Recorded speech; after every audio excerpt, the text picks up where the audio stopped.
Well, I suppose the last screencast or the last video I did, um, it's only playing at 144 pixels.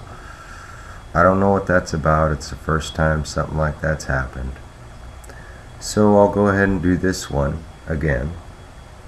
This time I'm leaving out the anonymous video in regards to Bill Clinton's apology.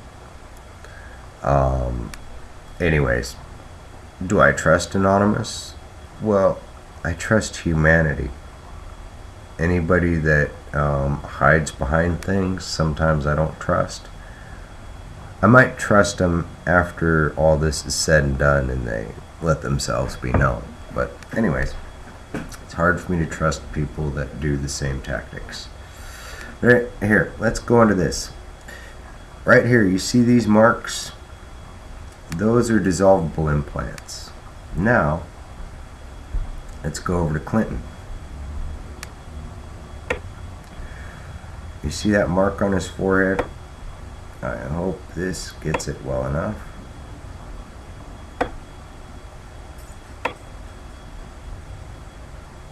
I don't know if I can zoom it in or if it has the right ratio to show you how it looks quite a bit like a bee sting. In some of the recent interviews he's done regarding Mandela, you could definitely see it. It's pretty identical to the ones I have, but also he's got millions of dollars and other things to help him. But they still are, you know, whatever. If you want to sell out, whatever, fine. It's your choice. One of the things I noticed yesterday, everybody talked about what a magnificent example he was in both. So why did they have to put so many in me? Okay, now let's go to this. This is back in the 1990s. Oh, before we go there, let me show you these. This is the one in my neck.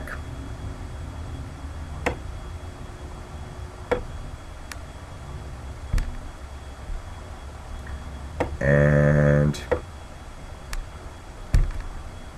here's x-rays of the ones in my lower spine.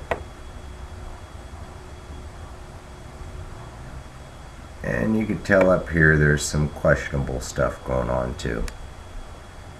Other than my brain thinks in really weird ways. Oh wow, you can make out. Yep, see it in my brain. Yeah, interesting, huh? What is that? Anyway, I'm gonna stop looking at it so close I might start freaking myself out. Oh, no. Let's start off with Clinton here. Today is a monumental document in more ways than one. But it is a very, very important piece of America's history, and it will shape America's future in ways that will make us a more honorable, more successful, and more ethical country. Oh, that's the Bioethics Commission's report. So they did a report 20 years ago about this. They knew the existence of it, and now they're saying, oh, well, we did all that. We did all our reports and everything. We can't help you. It's their job. And why is this such a hot issue? Well, for one, I got this letter July 27, 2011, in regards to my information, evidence, and other things, and they said they would pass it on to the president. So between July 27, 2011, and Valerie H. Bonham, Executive Director of the Bioethics Issues Commission, and, oh, what? Let me hear it. Right there. April of 2013, here we find Obama, Brain Initiative, and the Bioethics Commission. Where do you want to go first? Do you want to listen to Clinton first or Obama?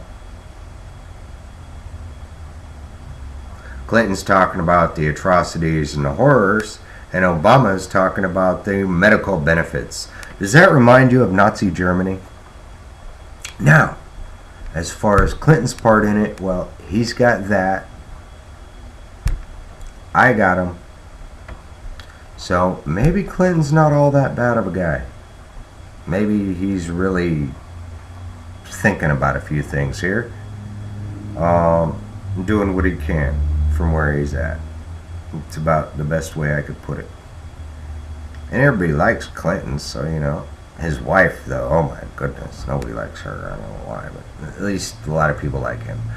So here you have him, and you have me, right? And here he is again. 1995. That's 95. And that's 2013. Oh, wait. And we're also going to go into this, too. This is where Clinton talks about the Tuskegee stuff. All right, let's start here.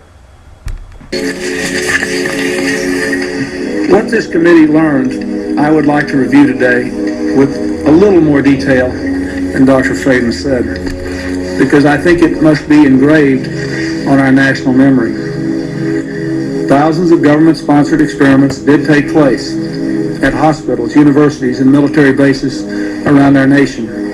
The goal was to understand the effects of radiation exposure on the human body.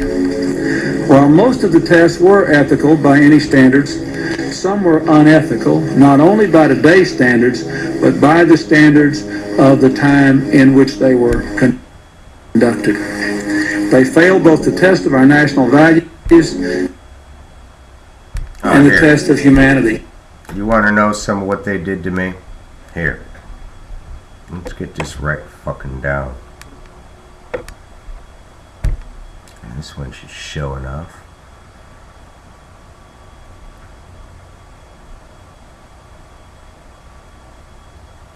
Nah, that one doesn't make it sound like I'm here. I hope this shows up, but hey, somehow they're screwing with the resolution of my stuff when it gets uploaded or on my computer itself. This will give you a brief history. This is when I was 17, back in '88. 17-year-old male with a history of an perforated anus. Status post several repairs. The patient's last repair was at age 14 by a PMD in San Diego. Since that time, the patient has had loose stools with dribbling of stool intermittently and an inability to empty his bowels fully. So not only could I not stop shitting when I needed to shit, but it was kind of a constant thing, so it was pretty fucked up. The patient initially had a colostomy at birth with a full pull-through operation at 1.5. See, they did that like 4 years too soon. He underwent a revision of this anaplasty at age 9. Infection secondary to fistula between his bladder and rectum, possible reflux. The patient now presents for revision of anaplasty 6. So that's just a brief rundown of the medical stuff they just conveniently screwed up. Conveniently, they stuck. Yeah. Don't you think that would be kind of easy access through the stomach?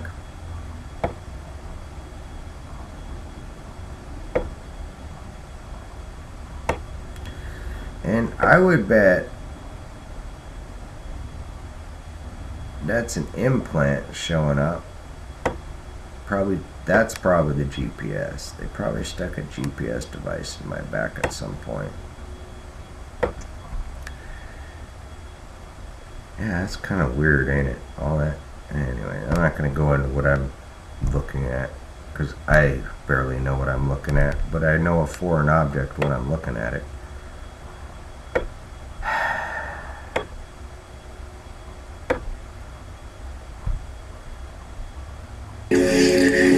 Informed consent means your doctor tells you the risk of the treatment you are about to undergo. In too many cases, informed consent was withheld. Americans were kept in the dark about the effects of what was being done to them. The deception extended beyond the test subjects themselves to encompass their families and the American people as a whole. For these experiments were kept secret, and they were shrouded not for a compelling reason of national security, but for the simple fear of embarrassment. And that was wrong. Yeah, it was. So today, on behalf of another generation of American leaders and another generation of American citizens, the United States of America offers us. So did they help me out? No, they didn't. 1997, 1998, I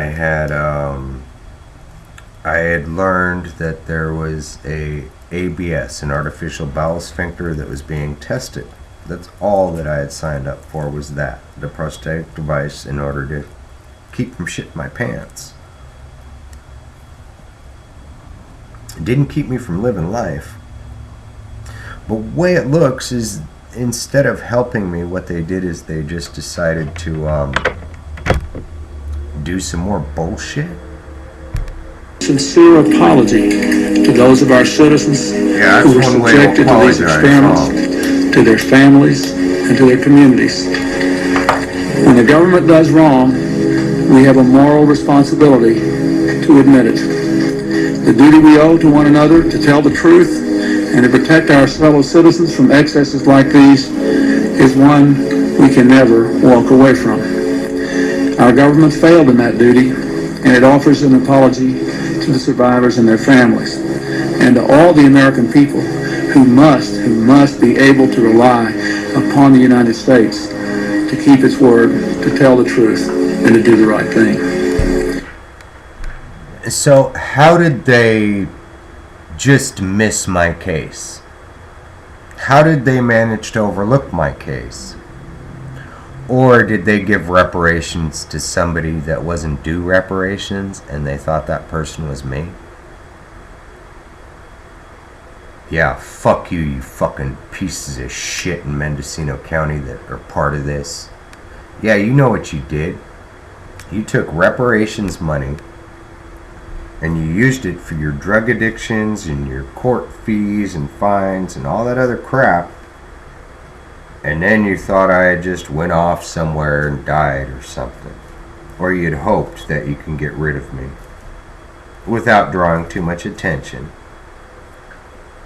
It looks like I survived, and now you guys are real fucking nervous. So quit fucking with my shit, you stupid motherfuckers. Because you're gonna get caught between a rock and a hard place. You wanna know how I know this? Because I would be in a complete rage listening to Bill Clinton right now if he was the problem. He's not the problem. If anything, he's a victim just like I was. Or am. So grow up, please. Make no mistake, as the committee report says, there are circumstances where compensation is appropriate as a matter of ethics and principle. I am committed to seeing to it that the United States of America lives up to its responsibility. Where's my Our greatness is measured not only in how we so frequently do right, but also how we act when we know we've done the wrong thing, how we confront our mistakes, make our apologies, and take action. That's why this morning I signed an executive order instructing every arm and agency of our government that conducts, supports, or regulates research involving human beings to review immediately their procedures in light of the recommendations of this report and the best knowledge and standards available today, and to report back to me by Christmas. Comprende? Now let's go to... Here.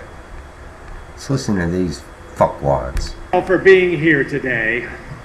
I'm Francis Collins, Director of the National Institutes of Health, NIH, and I am proud to have the honor of welcoming you here to the East Room of the White House still alive. for a very special scientific announcement by the President. Investing in biomedical research is one of the wisest choices we can make as a nation. The United States has long been at the forefront of one medical breakthrough after another, helping to save lives, improve people's health, and grow the economy. Moving forward, we as a country are extraordinarily fortunate to have a leader who places such a high value on science to unlock the mysteries of disease and discover new ways of overcoming.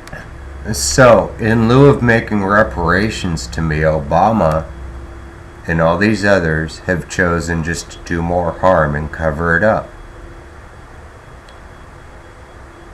And they've convinced the rest of you it's all in the best interest of science and health.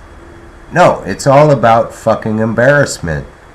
Okay, fine, they did what they did. They learned what they learned, and now they're going to put it to good use. Now, they don't want you to know the extent of what the fuck they did because they're embarrassed. And then if you knew, you might say, hey, are you guys doing that shit again? Why are you guys being secretive over there? You're sure coming out with some new breakthroughs pretty quickly. Are you doing it through unethical, inhumane means? Fucking pieces of shit. Yeah, you're gonna rot in fucking hell for this. Yeah. But now we stand at the edge of another frontier. Here it is, 2013. President Clinton signed an executive order to investigate and make reparations where due. Where's my reparations? 43 years of this. You figure I should get at least $100,000 for each year, don't you think? That's really not that much, is it? But and then they'd have to do this, and then pay for that, and then this, and services rendered, services and then through all that, they would find out that I'm due actually more monies that were actually given to AT&T. Yeah. So grow up and deal with it. I had to. Here in biomedicine and biological research, which the President will describe in a moment. Some may ask how we can afford to talk about investing in bold new research during difficult budgetary times. But the reality is we can't afford not to. The worst thing we can do in challenging economic times is to stifle innovative thinking. And asking people in this room to delay innovation would be like asking the cherry trees in Washington to delay blooming. Oh man, I don't know if I could listen to that whole thing. Let's check this out.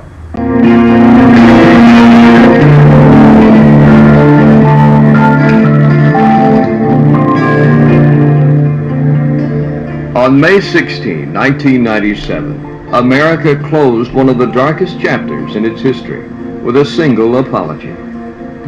President Clinton made the formal apology on behalf of the federal government.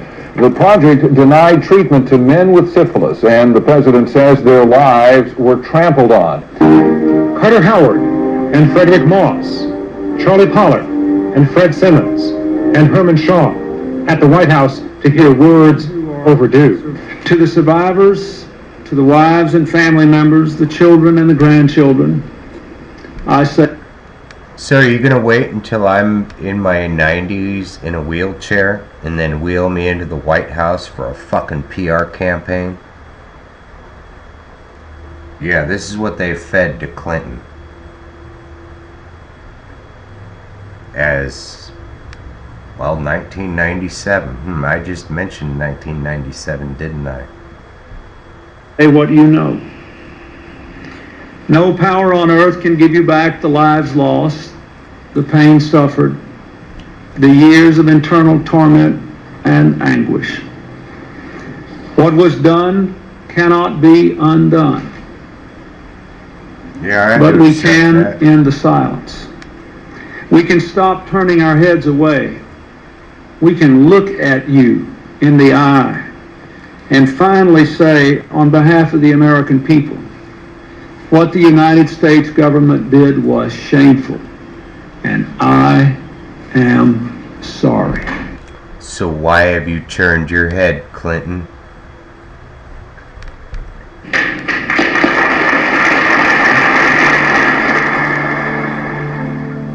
In addition to an apology, the men wanted something else. In addition to the apology, we want to construct a Tuskegee Permanent Memorial, a place where our children, grandchildren, will be able to see the contribution that we and others made to this country. I'm glad that I have. Exactly.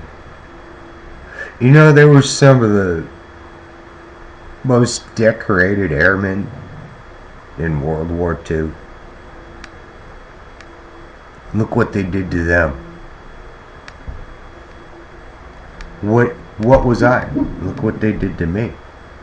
With their nice little implants. Quite. How could he stand there and smile? Exactly that innovation that holds immense potential, not just for the families whose lives it will change, but for also spurring new jobs and business opportunities. The President understands this Just like implicitly. Nazi Germany. He knows the importance of connecting scientific advances with solid science policy. And he knows the power of partnership. And that's why he has brought us all together here today. Science agencies within the government, as well as philanthropic foundations and leaders in the private sector, to marshal our talents and take on this next big challenge. So without Oh, why not? Let's listen to further more. ado, it is a great personal privilege and a high honor to introduce our scientist-in-chief, the President of the United States, Barack Obama.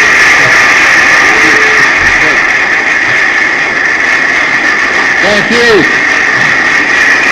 Thank you. Thank you so much. Thank you, everybody. Please have a seat. Well, first of all, let me thank Dr. Collins, not just for the introduction, but for his incredible leadership at NIH.